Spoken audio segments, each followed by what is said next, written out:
tous reconnu cette photo, la scène la plus prestigieuse de l'histoire du cinéma, je ne pense pas qu'on puisse le contredire, la plus admirée peut-être aussi, la scène de douche du film de Hitchcock, Psychose, en 1960.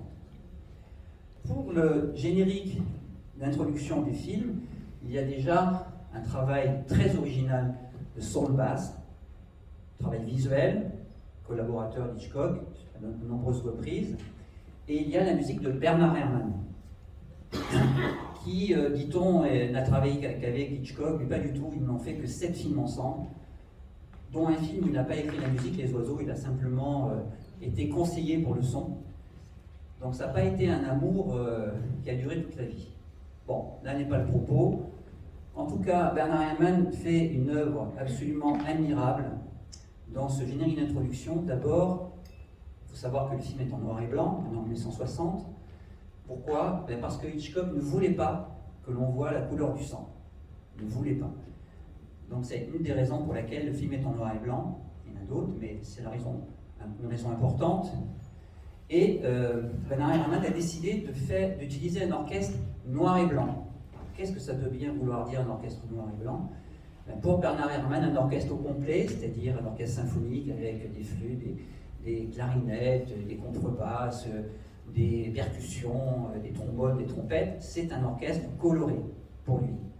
Et en revanche, un orchestre noir et blanc, c'est un orchestre constitué uniquement de cordes frottées, avec des archets. Donc, il y a ce qu'on appelle le quintet à cordes, c'est-à-dire premier violon, deuxième violon, violon alto, contrebasse et violoncelle.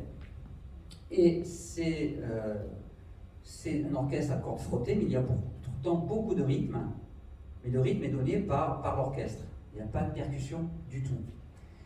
Donc, dans ces premières images du générique d'introduction de Psychose, hormis le fait qu'on a déjà une certaine originalité avec Saul Bass et l'orchestre en noir et blanc, on a aussi une musique ambivalente de la part de Bernard Herrmann. Pourquoi ambivalente? Déjà, on a des personnages quand même très particuliers. Norman Bates, dédoublement de personnalité. Et puis, Marion. Alors, j'ai fait un petit montage en montrant Marion à gauche avec un sous-vêtement féminin en blanc. Ça, c'est la Marion follement amoureuse de Sam, qui a divorcé, mais qui est criblée de dettes. Elle voudrait se marier, mais ce problème de dette, pour l'instant, les empêche d'envisager le mariage facilement.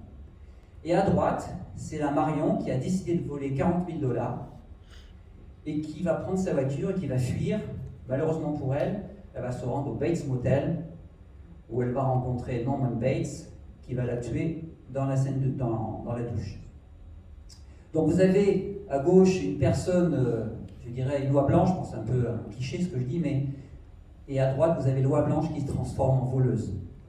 Et donc la musique de Bernard Herrmann est totalement ambivalente. Tout à l'heure au piano, je vais étayer le propos. Pour l'instant, on va donc regarder le début du film.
Alors, l'ambivalence de la musique de Bernard Herrmann. Alors, en fait, il a alterné deux styles de musique. Une musique extrêmement percussive. D'ailleurs, j'ai dit que c'était juste un orchestre de cordes, mais on peut, avec des cordes, faire des choses percussives. Si on écoute Eleanor Rigby des Beatles, il n'y a que des cordes, mais c'est quand même très percussif. C'est pas parce qu'on n'a pas de percussion qu'on ne peut pas faire une musique percussive. Donc, avec ces cordes, il fait quelque chose de très percussif, et ça, c'est la première partie de sa musique. La deuxième partie, c'est une musique très mélodique, legato, c'est-à-dire très liée. Et autant ces thèmes, dans les petits thèmes percussifs, sont très étriqués, très étroits, autant la mélodie est très large. Alors je vais étayer avec le piano. Ça commence déjà par des accords. Déjà là, tout de suite, on a la percussion. La partie percussive, c'est. Et il y a d'autres accords aussi qui arrivent un peu plus tard. Alors, si je recommence.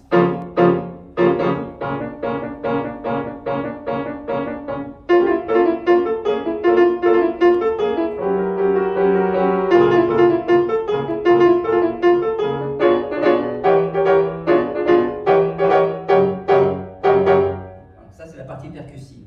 Ensuite, il y a la partie mélodique, large, pas étriquée, mais large, très legato, lente.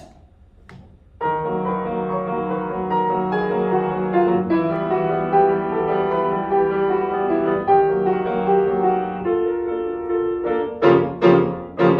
là, on recommence la partie percussive. Voilà, je me propose de vous jouer le morceau au piano.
Voilà.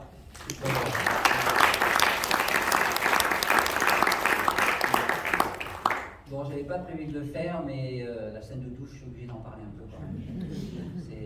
Bon, je peux pas faire autrement, donc je vais le faire. Il faut savoir déjà que Hitchcock ne voulait pas de musique sur cette scène. Il n'en voulait pas. Bernard Herrmann a insisté, mais également Anne-Marie Ville, l'épouse de Hitchcock, et il s'est laissé convaincre. Et quand il a vu le résultat, il a doublé le salaire de Bernard Herrmann. Il faut savoir au passage qu'il était producteur du film. Bon. Et c'est vraiment incroyable parce que il y a aussi une partie ambivalente dans cette musique de la douche.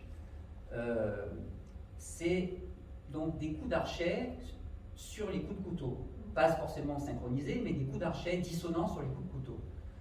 Et dans la deuxième partie, quand elle tombe dans la baignoire et qu'on commence à voir son sang s'écouler dans le vortex, il y a des accords.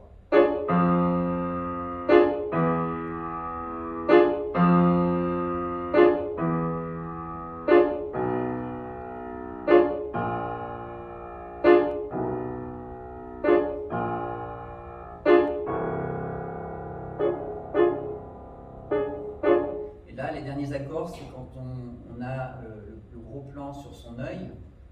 Vous savez, je pense que vous le savez, mais je le répète juste. Enfin, en fait, ce n'était pas un plan arrêté.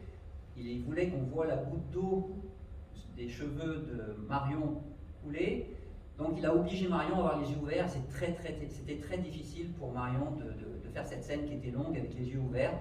Et on a ce passage merveilleux entre la caméra qui tourne, enfin le sang qui s'écoule dans le vortex, qui tourne dans un sens, et le plan après sur l'œil de Marion, et la caméra qui tourne dans l'autre sens. Elle passe dans l'au-delà en fait, elle va ailleurs. Et j'ai pas de couteau et j'ai pas de corde, mais j'ai un piano. Alors c'est pas terrible, mais je le fais quand même.